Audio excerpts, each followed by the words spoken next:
The aim of the charity is sort of to be like a lifeline for many of the men struggling in Gibraltar.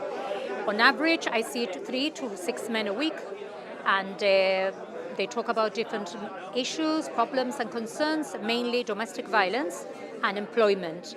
So what I want to do is for them to know that they have a place to go to, that they can voice their concerns, that they can sit down, have a coffee, that I can actually signpost them to different maybe government departments or entities so that they know exactly when to do when they have a crisis.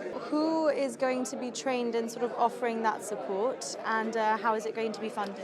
We have a big group of volunteers from all walks of life, retired policemen, retired government employees, some young people also who are going to give some of their hours, free time to be able to help. And obviously the funding will have to come from charities and the government. We will ask the government for funding, and they will have to provide that funding because this is important. This is important in our community.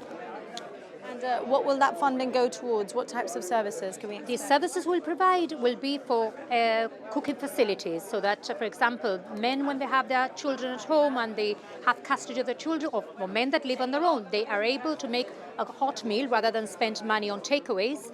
We will also ask for funding for computer literacy, like they can learn computers, how to fill in a form, how to do a CV.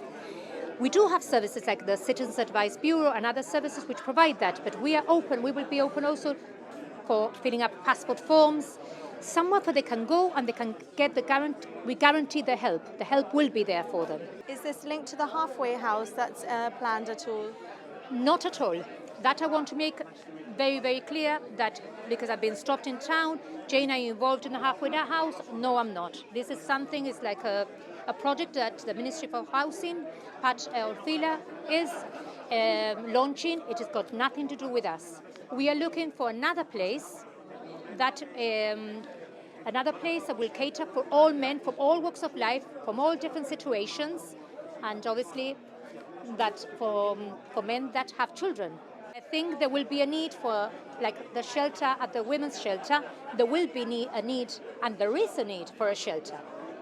And finally, in your speech, you highlighted that you didn't want this to be about politics because there are so many different political groups here. Yes. But it is taking place in the Ministry of Justice. So could you explain Yes, of that? course. When I come to talk to the Minister for Justice, where we have problems with passports or have problems with any issue, as he's very approachable, I bring them here. Because obviously you tend to go to the ministers that open their doors, to people. And he opens his doors to people. And if it's 5 minutes, he will open. Even he can't find the solution to the problem, or he can't do much about it, but he will open his door.